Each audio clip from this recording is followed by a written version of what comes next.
Guarantee ನ್ಯೂಸ್ಗೆ ಸ್ವಾಗತ. ನಾನು ಚೇತನ್ ನಾಯ್ಕ. ಎಷ್ಟೋ ಜನ ತಮ್ಮ ಕನಸುಗಳನ್ನು ಕಟ್ಕೊಂಡು ಅದನ್ನು ನಿಜ ರೂಪಕ್ಕೆ ತರದೇನೆ ಓದಾಡ್ತಾರೆ. ಆದರೆ ಇಲ್ಲೊಬ್ಬರು ಕನಸೊಂದು ಶುರುವಾಗಿದೆ ಅಂತ ಟೈಟಲ್ನ ಇಟ್ಕೊಂಡು ಮೂವಿನೇ ಸೃಷ್ಟಿ ಮಾಡಿದ್ದಾರೆ. ಸ್ವತಃ ನಮ್ಮ ಜೊತೆ ನಾಯಕ ನಟನಾಗಿರ್ತಕ್ಕಂಥ ಸಂತೋಷ್ ಬಿಲ್ವಾ ಅವರು ನಮ್ಮ ಜೊತೆ ಇದ್ದಾರೆ. ಬನ್ನಿ ಅವರನ್ನ ಮಾತಾಡಿಸ್ತಾ ಹೋಗೋಣ. ಸರ್, ಒಂದು ಪ್ರಯತ್ನದ ಮುಖಾಂತರ, ಒಂದು ಒಳ್ಳೆ ಟೈಟಲ್ ಮುಖಾಂತರ ಏನು ಸಿನಿಮಾ ಮಾಡಿದ್ದೀರಾ, ನಾಯಕ ನಟನಾಗಿ ಕೂಡ ಒಳ್ಳೆ ಮಿಂಚಿದ್ದೀರಾ. ಟ್ರೈಲರ್ ನೋಡಿದ್ವಿ, ಹೇಗೆ ಅನಿಸ್ತಾ ಇದೆ sir? Thank you very much sir. Guarantee ನ್ಯೂಸಿಗೆ ಆಲ್ ದ ವೆರಿ ಬೆಸ್ಟ್. ಅದೇ ನೀವು ಹೇಳಿದ್ರಿ ಸ್ಟಾರ್ಟಿಂಗ್ಗೆ, ಕನಸು ಎಲ್ಲರಿಗೂ ಇರುತ್ತೆ. ನಿಜವಾಗ್ಲೂ ಖುಷಿ ಆಗ್ತಿದೆ ಸರ್. ಇಷ್ಟು ಜನಗಳ ಎದುರುಗಡೆ, ಯಾಕಂದರೆ ಮತ್ತೆ ಲೂಸ್ ಮಾದ ಯೋಗಿ, ಡಾರ್ಲಿಂಗ್ ಕೃಷ್ಣ, ತುಂಬ ಖುಷಿ ಆಗ್ತಾಯಿದೆ. ಶ್ರಮಪಟ್ಟು ಸಿನಿಮಾ ಮಾಡಿದ್ದೀವಿ, ಸಾರ್ಥಕತೆಗೆ ಕಾಯ್ತಾ ಇದ್ದೀವಿ. ನೋಡೋಣ. ಈ ಟೈಟಲ್ ಒಂದು ಯೂನಿಕ್ ಆಗಿದೆ, ಹೇಗೆ ಬಂತು ಸರ್ ಈ ಟೈಟಲ್? ಸರ್ ನಿಜವಾಗ್ಲೂ ಟೈಟ್ಲಿಗೆ ಆವಾಗಲೇ ಡೈರೆಕ್ಟರ್ ಹೇಳಿದಾಗೆ ಒಂದು 250 ಟೈಟ್ಲ್ ಬರ್ತಿದ್ದೀವಿ ನಾವು. ಫಸ್ಟು ಡ್ರೀಮ್ ಕ್ಯಾಚರ್ ಅಂತ ಶೂಟಿಂಗೇ ಮಾಡಿದ್ವಿ ನಾವು. ಶೂಟಿಂಗ್ ಶುರುವಾದಾಗ ಡ್ರೀಮ್ ಕ್ಯಾಚರ್ ಅಂತ ಇತ್ತು. ಎಲ್ಲೋ ಇಂಗ್ಲೀಷ್ ಟೈಟ್ಲು ಬೇಡ ನಮಗೆ ಅನ್ನೋ ಥರ ಇತ್ತು. ಹಾಗೆ ನಮ್ಮದು ಬೆಂಗಳೂರು ಅಡ್ಡ ಅಂತ ಒಂದು ಹೋಟೆಲ್ ಇದೆ, ಅಲ್ಲಿ ಲೈವ್ ಸಿಂಗಿಂಗ್ ಬರ್ತಾಯಿತ್ತು, ಮಿಲನ ಫಿಲ್ಮ್ ಸಾಂಗ್ ಬರ್ತಾಯಿತ್ತು. ಸೊ ಅದರಲ್ಲಿ ಅಪ್ಪು ಸರ್ ಸಾಂಗು, ನಮ್ಗೆ ಅಪ್ಪು ಸರ್ ಅಂದರೆ ತುಂಬಾ ಗಾಡ್ ಫಾದರ್ ಅವರು. ಅವ್ರ ಸಾಂಗೇ ಬರ್ತಾಯಿದೆ. ಡೈರೆಕ್ಟ್ರು ತುಂಬ ಹೇಳ್ತಾಯಿದ್ರು, ಅಪ್ಪು ಸರ್ಗೆ ನಾವು ರಿಲೇಟೆಡ್ ಆಗಿ ಅರಸು ಆ ಥರ ಎಲ್ಲನೂ ಕೇಳ್ತಾಯಿದ್ರು. ಅದಕ್ಕೆ ಡ್ರೀಮ್ ಕ್ಯಾಚರು ಸ್ವಲ್ಪ ಕನಸು ಎರಡೂ ಇದಾಗ್ತಾ ಇತ್ತಲ್ಲ. ಸೊ ಅದರಿಂದ ಕನಸೊಂದು ಶುರುವಾಗಿದೆ ಅಂತ ನಾನೇ ಫೋನ್ ಮಾಡಿದೆ ಆವಾಗ. ಅಷ್ಟೇ ಅಲ್ಲ, ಅಶ್ವಿನಿ ಪುನೀತ್ ಮ್ಯಾಮು ತುಂಬ ಸಪೋರ್ಟಿವ್ ಆಗಿದ್ದಾರೆ ಈ ಸಿನಿಮಾ ಅಂತ ಕೇಳ್ಪಟ್ಟೆ. ನಿಜವಾಗ್ಲೂ ನಮ್ಮ ಟೈಟ್ಲ್ ಲಾಂಚ್ ಮಾಡಿದ್ದೆ ಅವರು ತುಂಬ ಖುಷಿಪಟ್ಟರು ಅವಾಗ. ಸೊ ಯಾಕಂದರೆ ನಮ್ಮ ಮನೆಗೂ ನಾನು ಅಪ್ಪು ಸರ್ ಹೆಸರೇ ಇಟ್ಟಿದ್ದೀನಿ, ಅದು ತೋರಿಸಿದೆ. ಸೊ ಅದಾದಮೇಲೆ ಈ ಟೈಟ್ಲು ಹಿಂಗೆ ಬಂತು ಅಂತ ಹೇಳಿದಾಗ ತುಂಬ ಖುಷಿಯಾದರು. ಆ್ಯಕ್ಚುಲಿ ಇವತ್ತು ಬರಬೇಕಿತ್ತು ಅವರ ಕಾರಣಾಂತರಗಳಿಂದ ಒಂದು ಸ್ಕೂಲ್ದು ಯಾವುದೋ ಒಂದು ಫಂಕ್ಷನ್ ಇರೋದ್ರಿಂದ ಬಂದಿಲ್ಲ. ಈ ಸಿನಿಮಾ ರಂಗಕ್ಕೆ ಬಂದು ನೀವು ಮೊಗ್ಗಿನ ಮನಸ್ಸಿಂದನೇ ಈ ಒಂದು ಬೆಳಿತರಿಗೆ ಕಾಲಿಟ್ಟತಕ್ಕಂಥ ವ್ಯಕ್ತಿ ನೀವು. ಅಲ್ಲಿಂದ ಇಲ್ಲಿವರೆಗೂ ಏನೆಲ್ಲ ಚೇಂಜಸ್ ಕಂಡು ಬಂದಿದೆ ಸರ್ ನಿಮ್ಮಲ್ಲಿ? ಸೊ ನಮಗೆ ಸಿನಿಮಾಕ್ಕೆ ಬರೋಕ್ಕೆ ಗಾಡ್ ಫಾದರೇ ಶಶಾಂಕ್ ಸರು. ನಿಜವಾಗ್ಲೂ ನನ್ನ ಮೊದಲ ಪ್ರೊಡ್ಯೂಸರ್ ಮಾಡಿದಂಥ ಸಿನಿಮಾ ಮುದ್ದು ಮನಸ್ಸೆ, ಅಲ್ಲೂ ಸಹ ಅವರು ನಮಗೆ ಒಂದು ಸಾಂಗ್ ಬರ್ಕೊಟ್ಟಿದ್ರು, ಇಲ್ಲೂ ಒಂದು ಸಾಂಗ್ ಬರ್ಕೊಟ್ಟಿದ್ರು. ಅವತ್ತಿಂದ ಸಣ್ಣ ಪುಟ್ಟ ಕ್ಯಾರೆಕ್ಟ್ರು ಅವರು ಕೊಡ್ತಾಯಿದ್ರು, ಮಾಡ್ತಾಯಿದ್ದೀವಿ.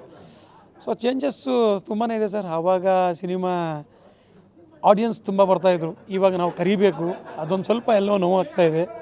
ಸಿನಿಮಾ ಥಿಯೇಟ್ರಿಗೆ ಬಂದು ನೋಡಿದರೆ ಚೆನ್ನಾಗಿರೋದು. ಅದು ಚೆನ್ನಾಗಿರೋ ಸಿನಿಮಾ ನೋಡಲಿ, ಎಲ್ಲ ಸಿನಿಮಾನು ಅಂತ ಹೇಳೋಕ್ಕಾಗಲ್ಲ.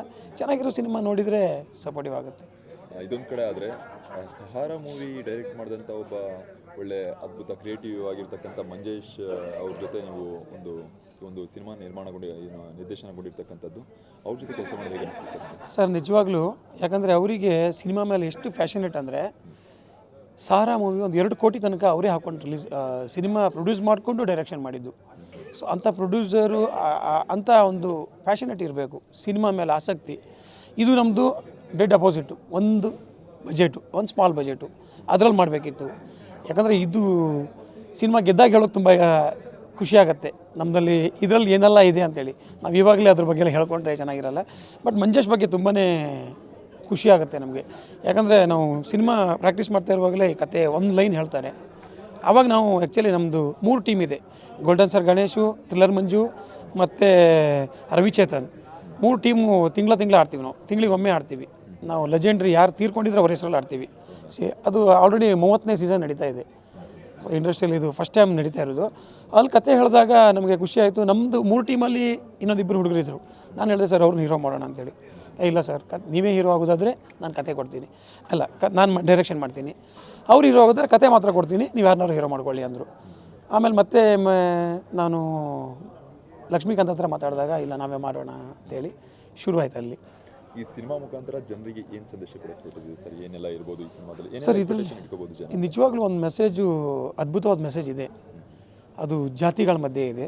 ಸೊ ಅದನ್ನು ತೋರ್ಸೋಕ್ಕೆ ಪ್ರಯತ್ನ ಪಟ್ಟಿದ್ದೀವಿ. ಅದನ್ನ ರಿವೀಲ್ ಮಾಡೋಕ್ಕಾಗಲ್ಲ, ಸಿನಿಮಾ ನೋಡಿ. ಇದು ರಿಯಲಾಗಿ ನಡೆದಿರುವಂಥ ಘಟನೆ. ನಿಜವಾಗ್ಲೂ ಆ ಥರ ನಡೀತಾ ಇದೆ ಯಾವಾಗ ಅನ್ನೋದೇ ಒಂದು ಇದು. ಸೊ ಅದರಲ್ಲಿ ಒಂದು ಮೆಸೇಜ್ ಕೊಟ್ಟಿದ್ದೀವಿ. ಈ ಸಿನಿಮಾ ಮುಖಾಂತರ ಅದನ್ನು ಕೊನೆಗೆ ಕಳಿಸೋಣ ಅಂತೇಳಿ. ನೋಡೋಣ ಎಲ್ಲಿ ತನಕ ಆಗುತ್ತೆ ಅಂತೇಳಿ. Thank you sir. ಸೊ ನೋಡಿದ್ರಲ್ಲ ವೀಕ್ಷಕರೇ, ಇದಾಗಿತ್ತು ನಾಯಕ ನಟ ಸಂತೋಷ್ ಬಿಲ್ವಾ ಅವರ ಮಾತು. ಕನ್ನಡ ಸಿನಿಮಾವನ್ನು ಬೆಳೆಸಿ ತುಂಬ ಶ್ರಮವನ್ನು ಪಟ್ಟು ಈ ಒಂದು ಸಿನಿಮಾವನ್ನು ಮಾಡಿರ್ತಕ್ಕಂಥದ್ದು.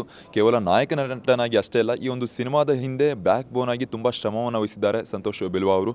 ಥಿಯೇಟ್ರಿಗೆ ಹೋಗಿ ಒಂದು ಸಿನಿಮಾವನ್ನು ಹರಸಿ ಅಂತ ಕೇಳ್ಕೊಳ್ತಾ, ಇದಾಗಿತ್ತು ಇವತ್ತಿನ ವಿಶೇಷ. ನೋಡ್ತಾ ಇರಿ ಗ್ಯಾರಂಟಿ ನ್ಯೂಸ್, ಸುದ್ದಿ ಖಚಿತ, ನ್ಯಾಯ ನಿಶ್ಚಿತ. ಕ್ಯಾಮ್ರಾ ಪರ್ಸನ್ ಅಜಯ್ ಜೊತೆ Chetan Naik, guarantee news, Bengaluru. Guarantee news, ಸುದ್ದಿ ಖಚಿತ, ನ್ಯಾಯ ನಿಶ್ಚಿತ.